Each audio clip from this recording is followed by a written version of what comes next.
Hello to the pessimistic, optimistic, and everyone in between. My name is Connor Philippi, and welcome back to the Minnesotan Sports Podcast. And here we are, week 12, in a week that feels weird that it's not Thanksgiving week, as it always was in the past in week 12. But it is still a game that should be a feast for the Minnesota Vikings because it is against the lowly Chicago Bears. And yes, I'm going to spend this video kind of trolling Chicago Bears and their fans because I made a TikTok before the season started. It was a clip of a bigger video I made where I was breaking down every single team, making predictions for their seasons. Now, I will admit in that video, I did also have the Vikings even lower than I had the Bears. So we'll talk about that another day and how wrong I was about the Vikings going into this season.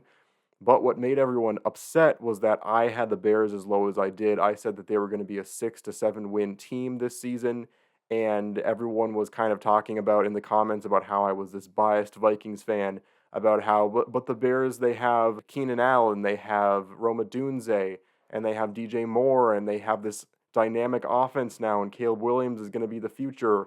Maybe Caleb Williams still will be the future, but I said the same thing now, or I'm saying the same thing now that I said in that comment section. It was just wait and wait and watch for the Bears to be the Bears. And that's exactly what happened, and I'm so happy to be proven right about that fact.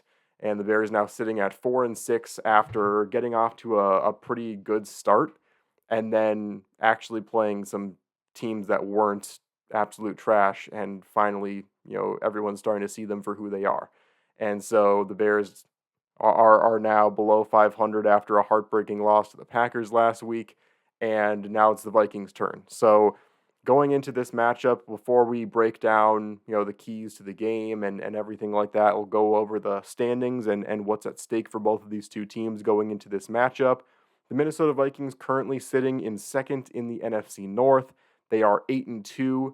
That is one game behind the Detroit Lions, although it's technically 2 games because of the tiebreaker the Lions have with the Vikings after beating them earlier in the season. And then the Vikings are 1 game ahead of the Packers, but same story. It's technically 2 because the Vikings beat the Packers earlier this season. And that, of course, sits the Bears at 4th in the division, which is, phenomenal to see. The overall series, the Vikings lead 66-58-2. Overall, throughout the very storied history between these two teams. The Bears won the last matchup 12-10. That was, of course, last season where the Vikings really didn't have much going for them after Kirk's injury. They were playing with no notable players. It just was a whole dumpster fire for the Vikings in that last half of the season anyway. And before that loss to the Bears, the Vikings had won the last 5 in a row. Now, I know I just talked all that shade about the Bears, but I will admit this could be a close game, and it's not necessarily because I think the Bears are some good team. It's because the Vikings have historically struggled at Soldier Field, and it's just because it's a tough place to play, an outdoor environment. This is getting to the point where it's not a cold weather game yet because it will warm up a little bit going into this weekend. It's only expected to be like 48 degrees.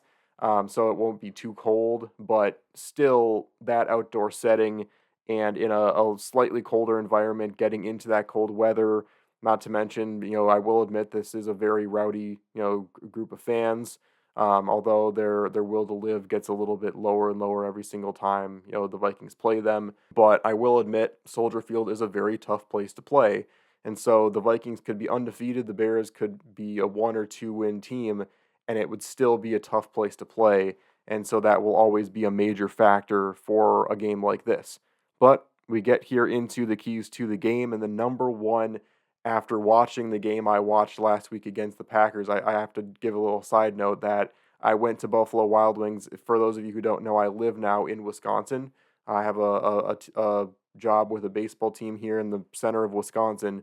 And so I went in my full Vikings gear with my friend to Buffalo Wild Wings to watch the game. And of course, everyone was watching the Packers-Bears, and the reaction was priceless to seeing that blocked field goal. As much as I hate to see the Packers win, it was even funnier to watch the Bears and their reactions to that blocked field goal. But anyway, the one thing I watched from that game and was like, man, we really actually do have to get this locked down. Caleb Williams is very strong on his feet and with his legs. His escapability is very impressive. Don't get me wrong, I do still see a lot of potential in Caleb Williams despite all the shade I've been throwing at the Bears.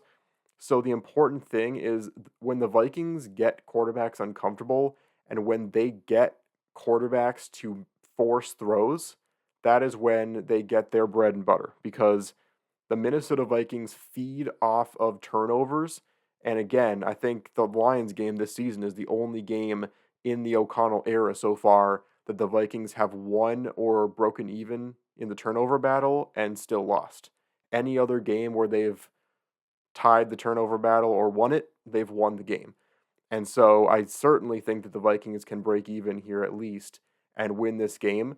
If they can get Caleb Williams uncomfortable, get him to make some mistakes and either get sacked from time to time or let the ball go when he has to throw it away, I definitely think that the Vikings can capitalize on that.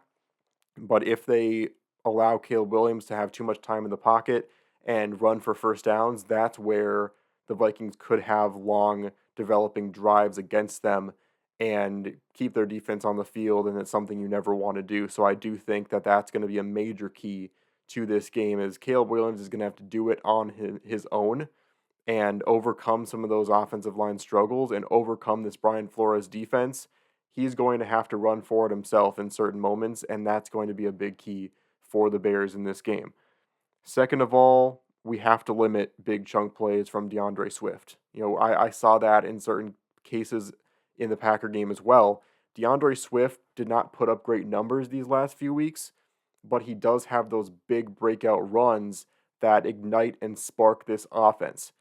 The Minnesota Vikings, for the most part, have been phenomenal in the run game this year, but we have given up some big chunk plays, on that position. And for a team that has struggled so much offensively these last few weeks, getting the running game going and getting those chunk plays is what's going to spark that again. And the Bears, at certain points, before giving up that Hail Mary to the Commanders, it feels like they lost their edge after that.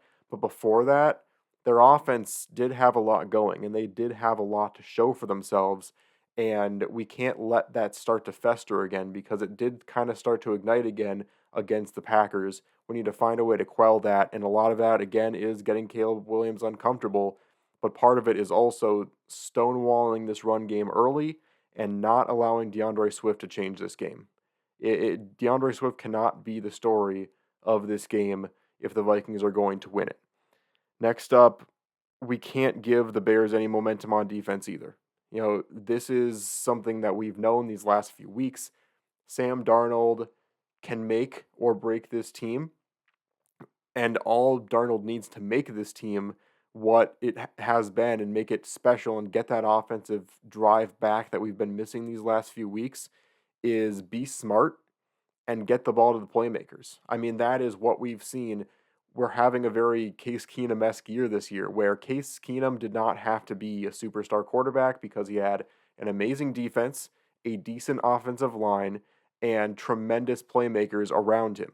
That's exactly what Sam Darnold has too, and I truly do believe the Vikings can potentially get to that same point if we're able to keep Sam Darnold locked into the game, not, force any mistakes, and just throw the ball away when he gets under pressure because trying to do too much, escaping, ducking out, and running for the first down, that's great.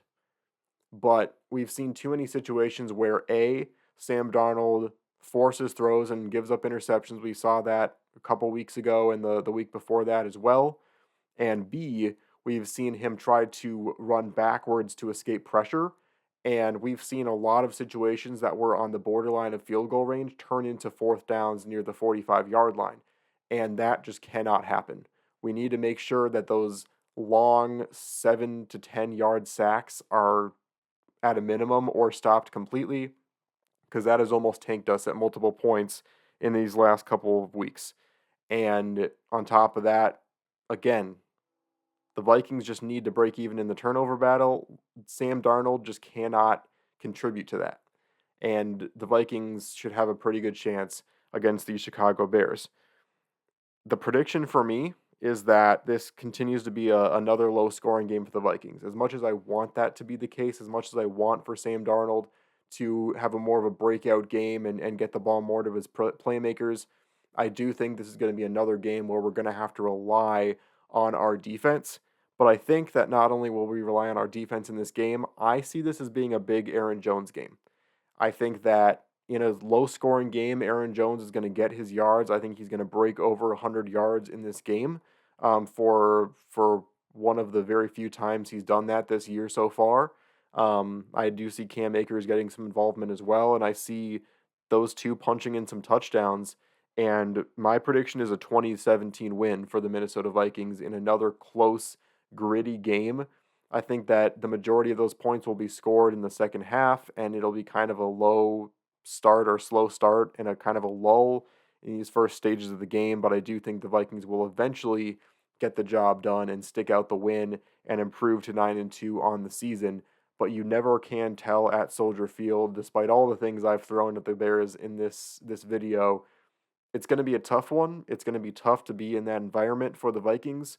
But if we have our heads and keep our wits about us, if Sam Darnold stops making those bad decisions like he did in the last game, like you got to admit, despite that horrible toss that resulted in a fumble, after that he really made some good decisions. But the Vikings just need to stop giving up big plays and win the turnover battle, and they've got to win against the Chicago Bears. And that's my opinion.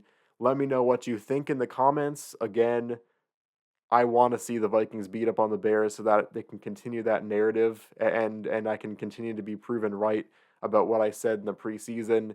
And I certainly hope that the Vikings can get this victory and come out of Soldier Field with another victory over the lowly Chicago Bears. But thanks so much for watching this video. I'll do another Raw reaction on Sunday after the conclusion of the game, and I will see you on the flip side.